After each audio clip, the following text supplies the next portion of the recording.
This is the next session up. But do you guys see that little QR code?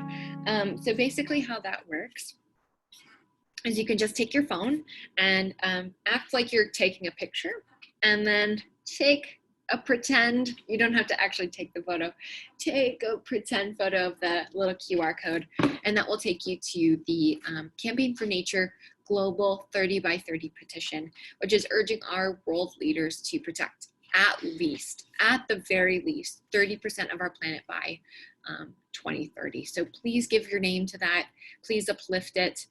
Share with your communities. It's so important. It's so critical that, you know, we need to protect our planet. And this next group you're going to hear from, which is just one of my favorite groups on this planet. They'll talk a little bit more about, you know, the reasons why we need to protect our planet now. You know, it's not something that's going to come down the pipeline in 4 or 5 years. We can think about protecting our planet, but you know, something that's happening right now. So let me stop sharing, and I will bring up our next presenters, and I'll tell you a little bit about them before they get started. But I couldn't be more excited for them to be here with us today.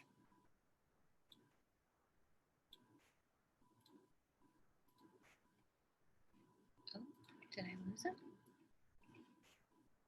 it? There we are, yay.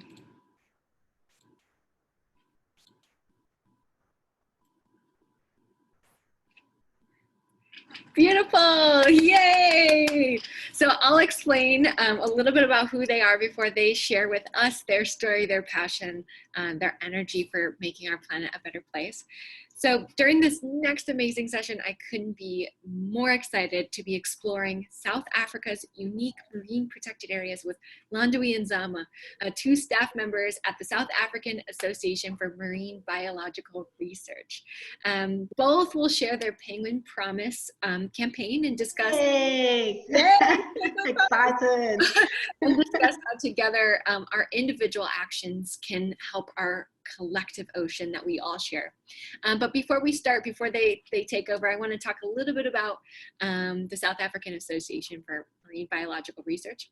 So this group was founded in 1951, and it's a unique, super unique non-government, non-profit company that became the cornerstone of Youth-A-Thon Marine World in Durban.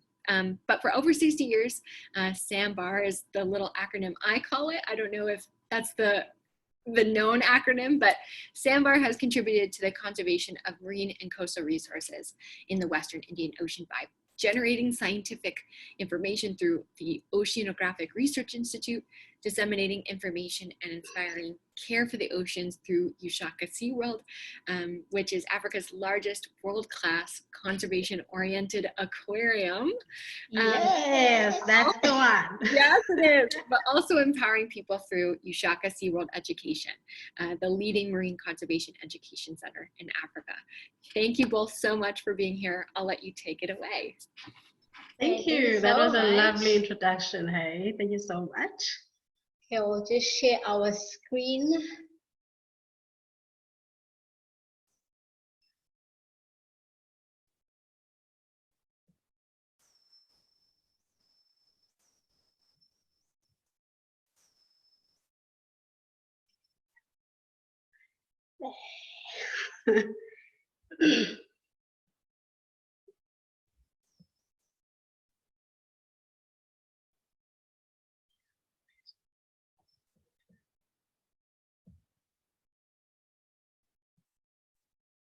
Thank you. Okay, thank you so much, Rayleigh, for that interesting introduction that you just gave about us.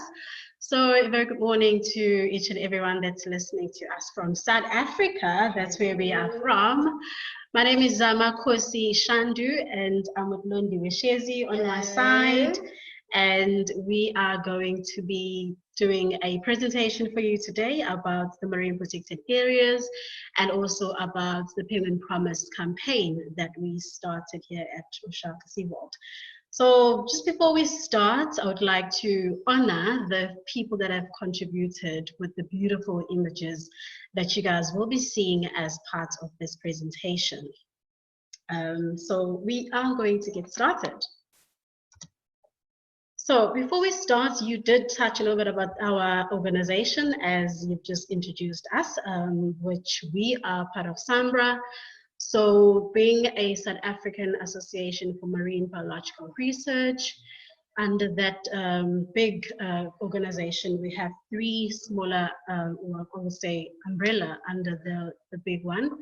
We've got the Oceanographic Research Institute, which our scientists, they are very, very busy doing research along our western coast, our West Indian Ocean, and making sure that the research that they do compile is then given to the decision makers that are going to be making sure that our ocean is well taken care of.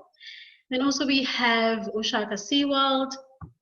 They are the ones that deal with making sure that people are connected to the ocean and people know exactly what the ocean entails. So they showcase about the biodiversity that our ocean has. And not just only that they deal with on site, but they also do a whole lot of other things like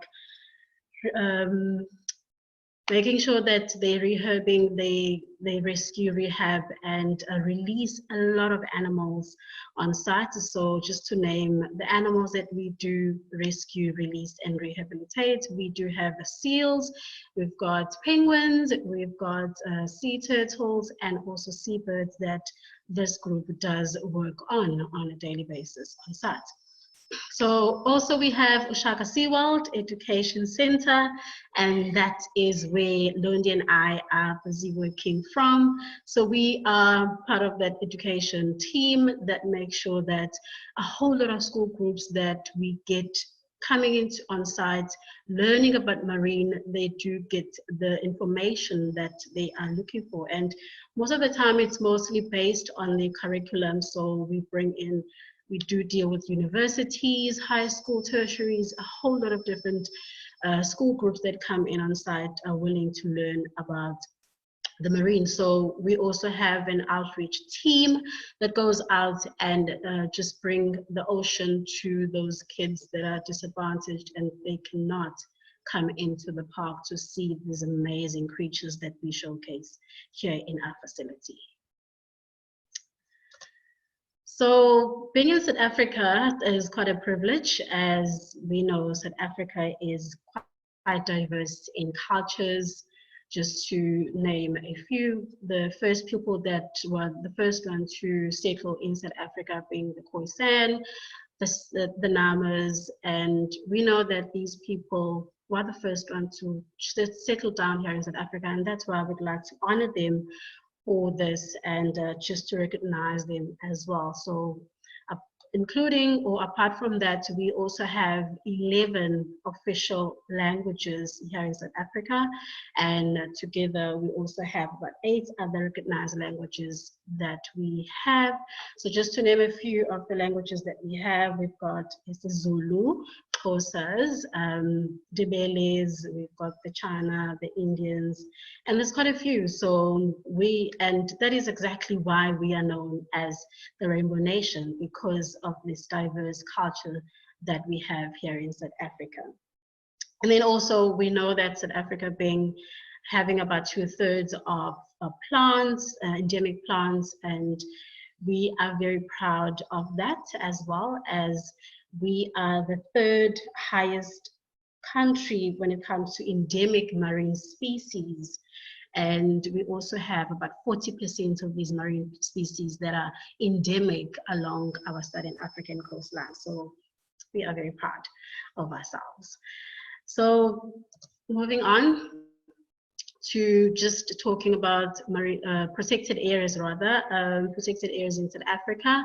So whenever we think of a protected area, we think of just a big game reserve where you find lions, elephants, rhinos, And looking at the picture that is shown on the screen right now, you can see these elephants having an amazing time in this beautiful wetland that is found in the Kruger National Park. So that's exactly what this image is trying to just show you, what protected areas look like in South Africa.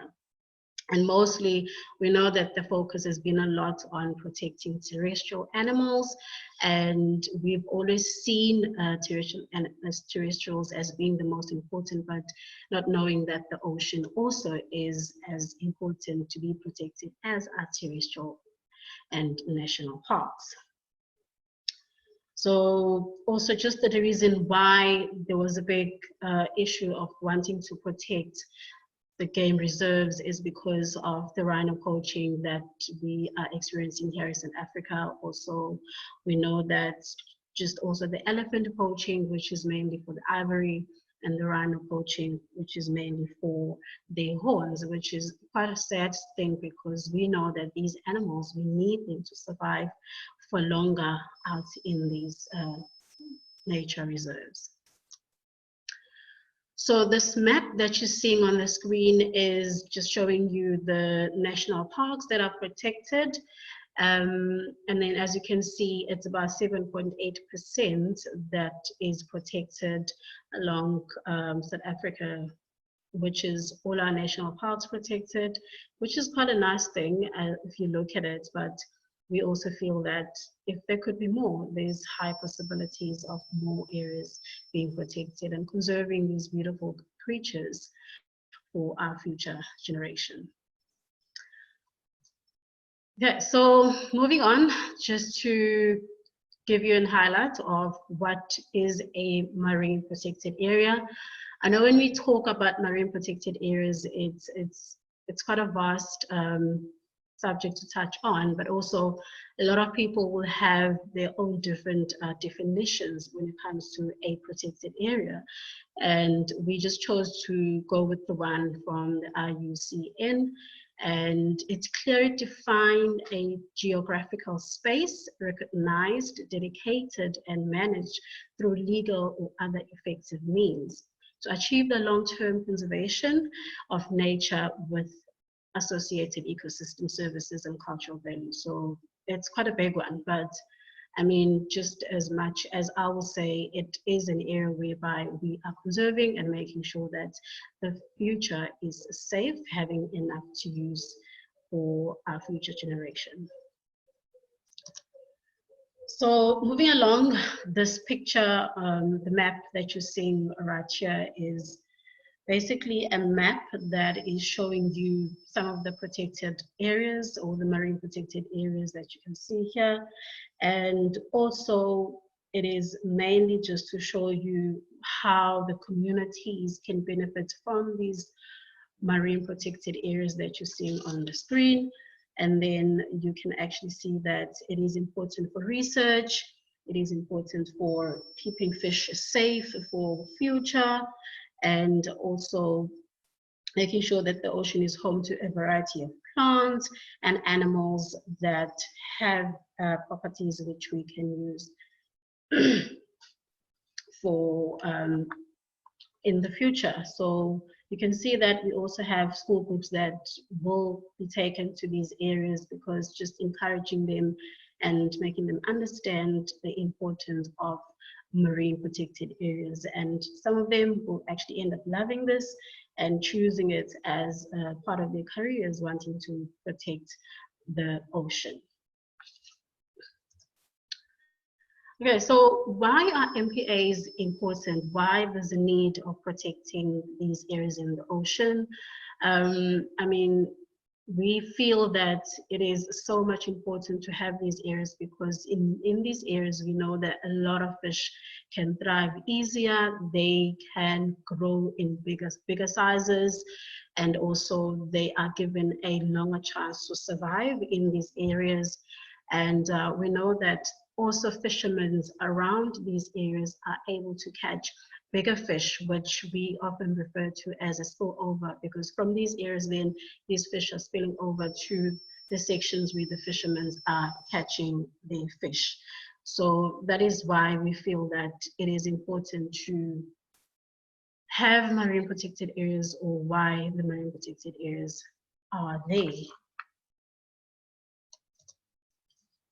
So why are MPAs important? And we often ask ourselves, why are they so important? Why there's a need for MPAs in our ocean? So MPAs, they are actually creating thousands of jobs out there, and they are protecting so much that we are needing for the future, and creating jobs for people that are living around these areas of marine protected areas.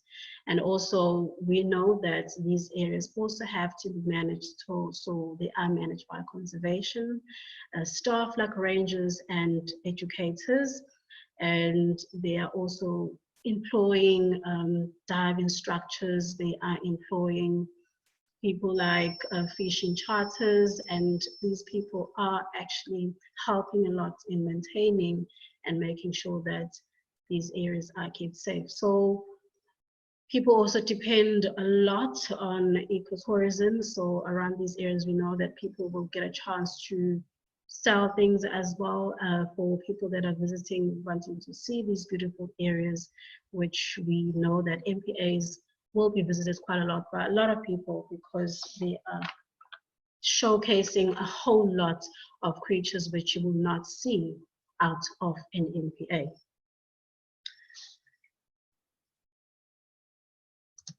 Okay, so looking at the map that you are seeing up here right now, this is what we currently have protected along our coastline. So these were the MPAs that we have protected currently, and they are not a lot if you take a look at it, and there is only just about 0.4% that is protected currently. But we know that within this South African EEZ, which is the economic exclusive zone that was given to the government to try and increase the economy. So basically this area, we know that it will in future need a whole lot of protection so that it is saved, because we know the government will want to use a lot of these areas as to increase the economy. So if you take a look, the dark blue, you can see there's dark blue and there's like a light bluish, which means that some of these areas, they are a no-take zone, and some of these areas you can simply fish under strict regulations as well, because an MPA, there are lots of rules and regulations that have to be followed. Okay, so now we're looking at from 2006, we know that now, because there has been so much interest because of the oil and gas that has been located around the economic exclusive zone. And if you look at this map, you'll see these green square blocks, which is the areas where this oil and gas has been located. So wanting to extract this oil, so we know it's going to be big work that is going to be done, and they are going to be using such big machineries, wanting to locate these areas and wanting to find out exactly where this oil and gas is actually found. So then in 2019, what happened was the knowledge of oil and gas increased dramatically, whereby then they wanted to know exactly now where to go drilling for this oil and gas, which is quite a huge thing, and we know it's going to cause a huge impact in the marine animals that are thriving around those areas. And that is where now we know, especially with our current, which is the Agulhas current, we know that when this work is being done out there, a lot of this oil is then going to be pushed, and our Agulhas current is quite a very strong one. We know it is the very fastest current around the world. So having this current, and you can see here on the map, you can see that it's actually a very fast moving current. And then when this oil is moved around and these gases are moved around, it's going to have a huge impact in our marine animals, and it's going to cause a huge disaster. So we wanted to do more and wanted to protect these animals before anything like this happened. So we know that if we don't protect it, nobody will. So that is why we're just showing you the picture that you are seeing on the screen, and just some of the amazing areas that are found down there in the ocean that are needing this protection. So if you look at these beautiful deep sea corals that you are seeing on the picture, these are cold water corals found about 500 meters deep. And corals are quite amazing because they also serve as like areas where animals can hide, animals can actually be protected. They can be quite a good source of fish larvae, and tiny fish are hiding amongst these corals as well. So also looking at this picture of the leatherback turtle, you can actually see that these areas also needing protection, because leatherbacks, this is where they hunt for their food. This is where they actually go about 1 kilometer deep foraging for their food. And not just only these leatherbacks that need this area to be protected, but we know that also some seabirds will be foraging around these areas, and also tuna also is part of that area that is going to be protected. And also looking at the coelacanth, quite amazingly, this is the fish that has been around since the dinosaur times. And our scientists have discovered that this fish has actually been living around the Isimangalisa wetland park, and they have actually discovered 33 of these fish living around that area, which is quite amazing. And then most of these, we know they are accessible to population of the Western Indian Ocean, and then protecting these habitats of the living fossil can give us an exciting glimpse of what the past hold for us. So one of our MPAs is the Edo Elephant Park National Park, and which has the Big 7.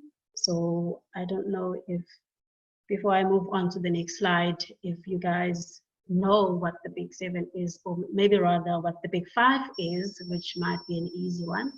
So I don't know if Bailey can help with asking or answering that question. Do people know what the Big 5 is? No, definitely go ahead and answer that. Okay, so I should just tell them what the Big 5 is. Yep. Okay, so we have the elephants, the rhinos, the lions, the leopard, and the buffalo. So that is Big 5. And then in the Edo Elephant National Park, we find the Big 7.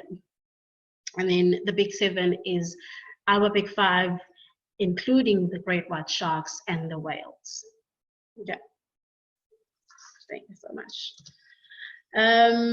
So then we had to do something about this, since we've seen that there's oil and gas that has been located in the economic exclusive zone. And then what happened is the Department of Environmental Affairs had to do something about this. So proposed of these 21 marine protected areas were proposed in February 2016, wanting to protect more. So this was put down, and we know that because thinking of the 0.4 not protecting enough for the ocean. I mean, the ocean is so vast, and 0.4 sounds like nothing. So the 21 are going to be making the 5% that we are proposing for, and hopefully it's going to make a difference and protecting our coastline, making sure that when the oil and gas is being extracted, these areas are not being touched. And we know that some of these areas, they have been discovered for the first time, which we have no idea that they existed down there in the ocean. And some of these areas, it is just to expand them just much bigger, so that the areas where those MPAs are, there's more life that is protected around there. And also, just to give you an example of the SAAMBR wetland, which was also stretched out, being the first World Heritage Site in South Africa.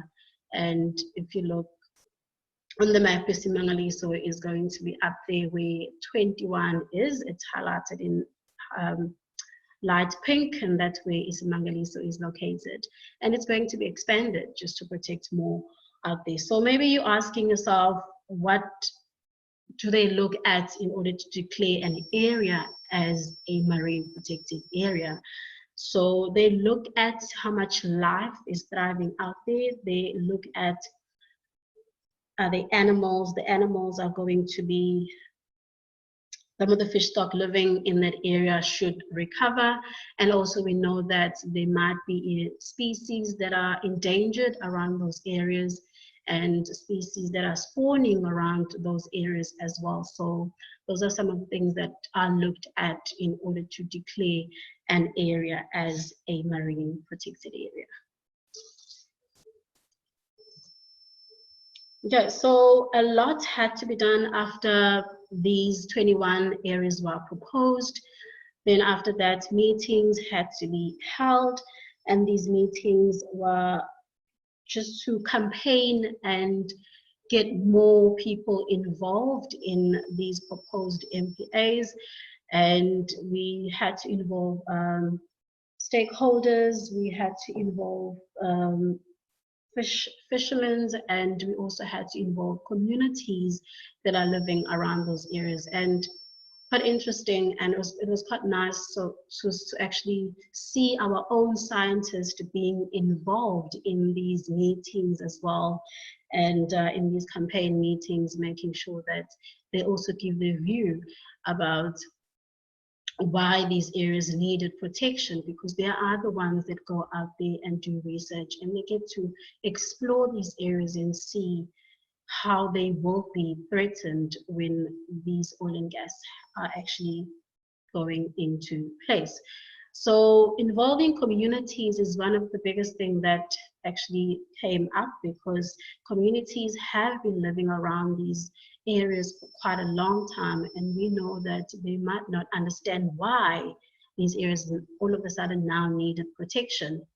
But just talking to them and making them understand that they will be the ones benefiting from this as well, in order for the fish to thrive and live longer in these areas, and so that they can also get to access these fish and get them in bigger sizes as well. So it is quite interesting, and that's why we also thought of involving all other parties, like with the oil and gas industries and the fishing industries. We know that they also had to be included in these discussions about these 21 marine protected areas that we wanted declared. Okay, so coming up now is a video that was put together to showcase our amazing ocean, and also to showcase these MPAs that we wanted proclaimed. So you will be able to watch this video right now. So I want you to sit back and enjoy.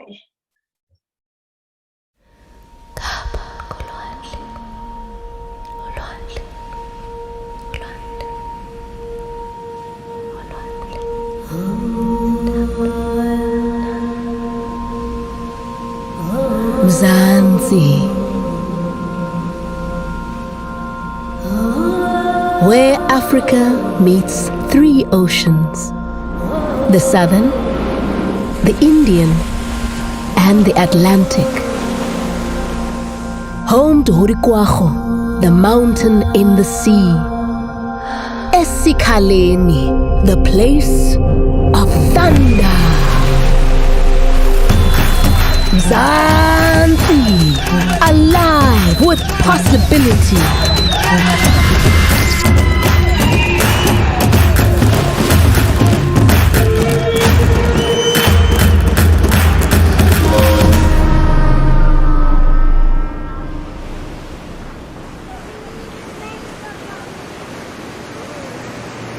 The ocean has many meanings.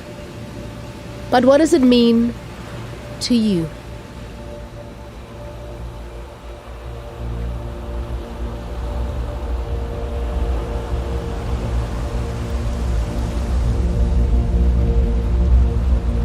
It's a place for reflection. Ulwandle indawo yokonwaba. Ke sebaka se re phekolang. Een plek waar ons kos kry. Indawo egcwele bubomi. Beneath its blue surface hide creatures far beyond our wildest dreams. The deeper we go, the more we learn. South African scientists are making incredible discoveries in our deep seas. Corals that are thousands of years old. The only known gathering of giant guitar sharks on the planet. Fields of sea pens home to young fish. Volcanic mountains covered with kelp forests. Mud plains sprawling with strange crabs and fishes. Ancient animals once thought extinct. Reefs home to fish found nowhere else on Earth. Sponges and sea slugs with cancer-fighting compounds. Who knows what else is waiting to be discovered? These ecosystems are the foundations for the seafood that we eat, provide millions of South Africans with jobs, and enhance our resilience to climate change. Our oceans attract millions of tourists every year and provide billions of rands to the South African economy. We have recognized the huge potential of the ocean. In 2014, the South African government launched Operation Phakisa to develop our ocean economy. This involves the expansion of marine and coastal tourism, the development of harbors and ports, aquaculture and mariculture, and offshore oil and gas. South Africa's development path aims to grow the economy while accounting for sustainability and the need for healthy, thriving oceans. To safeguard the benefits our oceans give us, South Africa is increasing the extent of our marine protected areas from 0.4 towards 5%. Join us in celebrating the treasures of our oceans.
By protecting the seas of today, we ensure a rich heritage for our children. We owe it to them to make sure that our oceans are as healthy as possible. Healthy oceans, healthy people, healthy planet. Eyona nto ibalulekileyo into okokubana masinganxibi ibhlankasi, masingajongi apha phambi kwethu, masijonge far apho siyakhoyo, kukude apho siyakhoyo. Iinjongo zethu into yobana kungapheli okanye kubhenefithe thina, mabhenefithe nesizukulwana esizukulwana.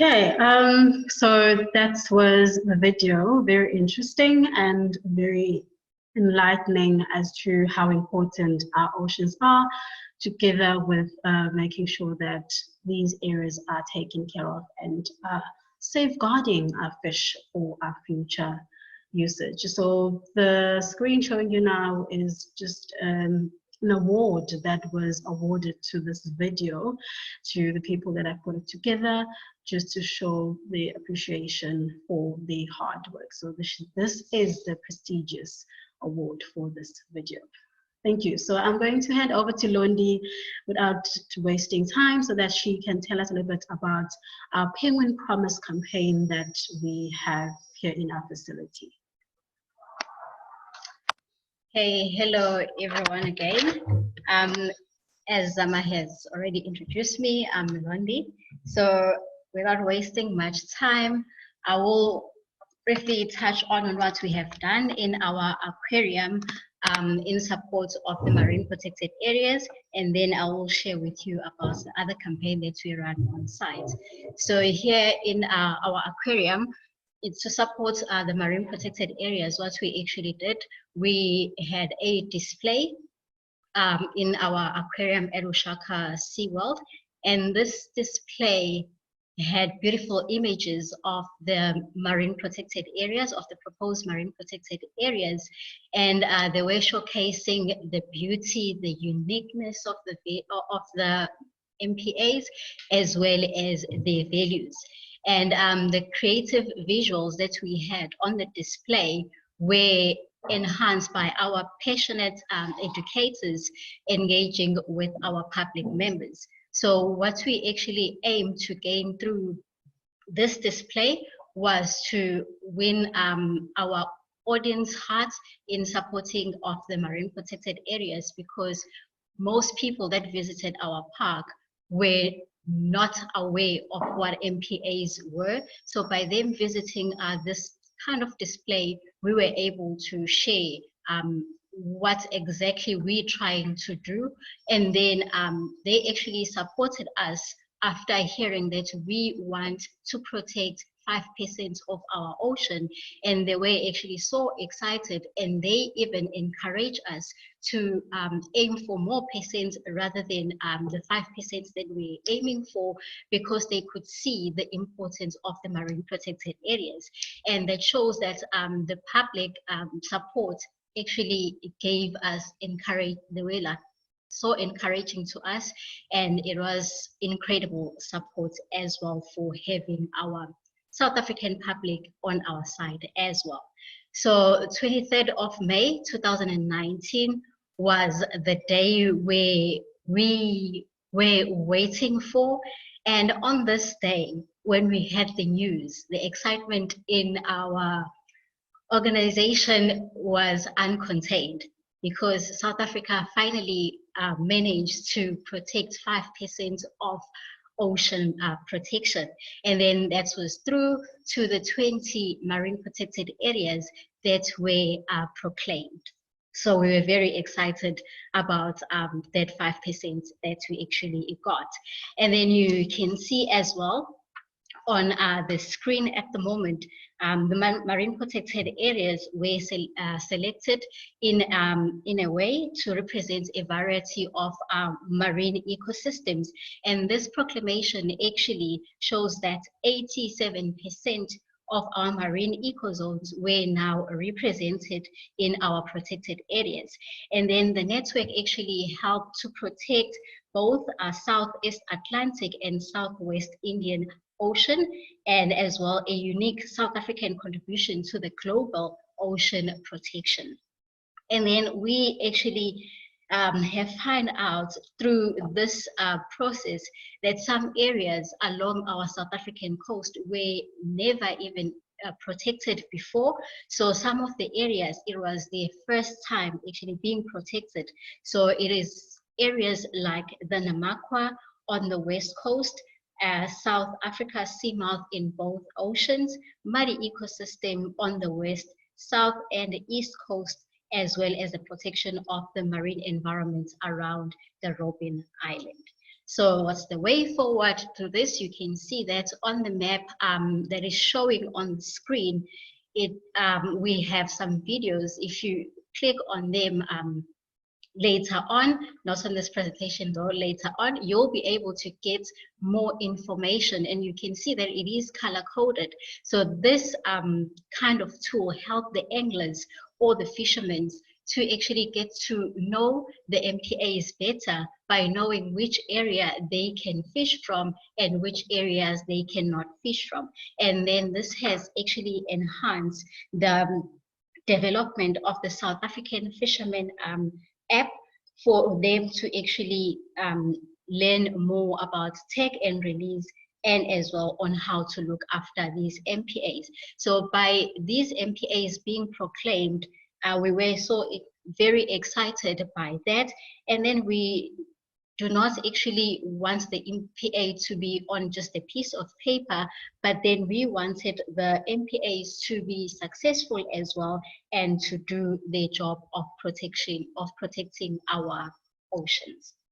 And then as you can see as well on the screen, posters like this actually shows the public how important marine protected areas for the human livelihood, because some of the community rely on the seafood to actually be able to live. They go and fish or they go and harvest the food and then eat with the families. So by them being part of the marine protected areas discussion, they then get a chance to protect these areas in a better way, understanding that they as well do benefit from the process. So the MPAs were actually not designed to exclude other people. It was designed to be benefit for everyone involved. So if you'd like to learn more about the marine protected areas, you are welcome to visit the Marine Protected Area website, where you'll get to learn more about each MPA that we have in South African waters. And then as well, you are welcome to follow on social media to actually learn more about the MPAs, and as well this is the site area where you can actually get to learn more about some fun facts for the animals as well. So earlier on, Zama did mention that we will also talk about the Penguin Promise, which is another campaign that we do run on site. We are actually proud to have this campaign as well running through our park. This campaign is aimed to change behavior for our audience and for the public as a whole. So before I go on, I'd like to tell you a bit more about the species of penguins that occur in our African continent. They are known as the African penguins. Probably you already know that. So these are very important species of seabirds that we have. Why? Because they are one of the endemic species that occur in our southern African waters. So these animals, unfortunately, they are now listed as endangered species. There's very few of them now left in the wild. There are about 30,000 individuals left in the wild now, and they are facing a lot of threats out there, especially overfishing. So these seabirds feed on anchovies and sardines. And what has been figured out now is that these animals had to travel very long distances looking for their food, and along the way some of them don't remember where they came from, and they already encounter some predators, and that will be a problem, and then the number starts decreasing.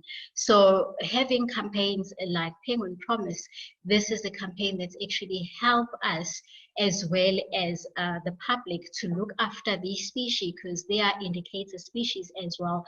Without them in the wild, it is a problem through to our nature. And then this Penguin Promise campaign was hatched in 2009, and it is an official WAZA campaign. It was actually started by one of our colleagues, Gabrielle Harris.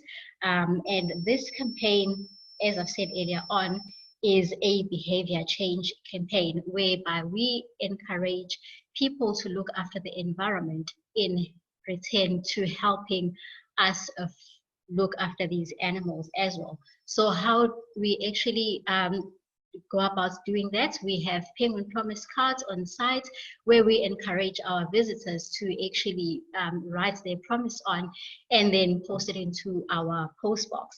And then we do collect those Penguin Promise cards, and then we basically follow some procedures, do respond to our members of the public as well by what they have written to us, just to check if they are still keeping their promise at home.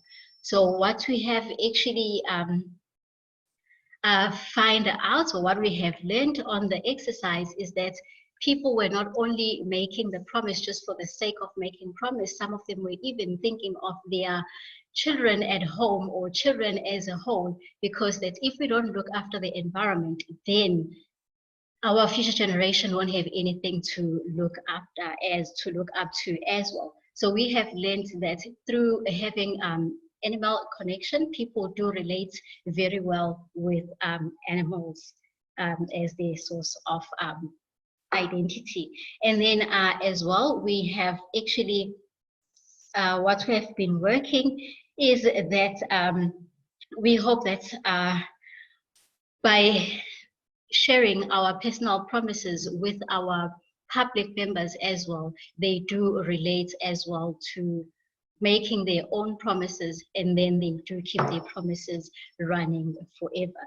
So on behalf of everyone, thank you so much for opportunity to listen to us. And then thank you so much to Colette, Gabby, Judy, as well as Ushaka Seaworld Education for giving us this chance. If you'd like to learn more about SAAMBR or about marine protected areas or about the campaign, it's Penguin Promise campaign, feel free to follow us on the SAAMBR. We will be able to help you. So thank you so much. So really, before you close, we would like to share our promises. Yes, so my promise is to reduce the amount of shopping plastic bags that I use on a daily basis when going shopping, especially because I have a very big family. So I've learned to carry my own shopping bags just to make sure that I'm reducing the amount of plastic that ends up in our ocean, because it can be a huge impact in our animals. And Loni's going to share hers as well before we close. And my one is to not use a plastic straw. So I have invested in having a metal straw, which I take with me all the time, and I keep it in my bag as well. So those are our promises. No, that's amazing. I have to share mine. We did get a question for the two of you. Okay, that's fine. If you guys have a second, I'd love to ask it. They asked, what is the most common question you guys receive about marine protected areas? What's a common question you get asked a lot about them? It's quite a good one, because a lot of people did not see, like they always ask why there's a need of protecting the ocean, because it is so big. They don't think that it is hugely impacted with so much that is going on around the world. So that's the question they always ask us, why there's a need of protecting the ocean, because they usually don't see why there's a need of protecting it. And then also people have this belief of that ocean is very big, so we'll never run out of resources. So by having these areas, people now get to understand, because especially the fishermen, when they go to fish, they don't actually come back with the amounts that they used to come back with a long time ago. So they actually start to see the impact of these areas. Yeah, we were talking about marine protected areas earlier in the Youth-A-Thon, and somebody asked, so do you put a fence in there?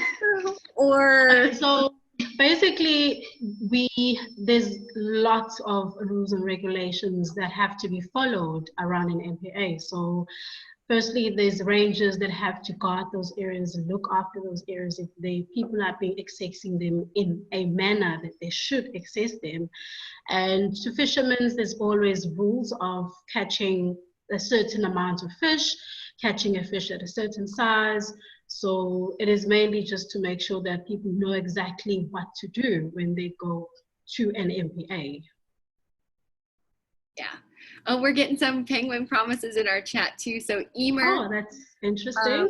Said, my promise is to adopt a more sustainable vegetarian diet, ensuring that Ooh, that's interesting. Oh, that's good. That's so good. Yeah, that's very good, eh? Keep your penguin promises coming. For those of you who are watching also on YouTube, we're going to pull some of our penguin promises over from YouTube as well. Some people are putting them there. That's amazing. It's so, I love these penguin promises coming in. My penguin promise is to shop locally, to give back to small business owners in my community, the people who are growing the food, and actually knowing where my food comes from, I think is so important. So I promise to not just buy something and not know where it comes from or who's making it, and give thanks to the people who have provided that on my plate, or my and maybe whatever I have.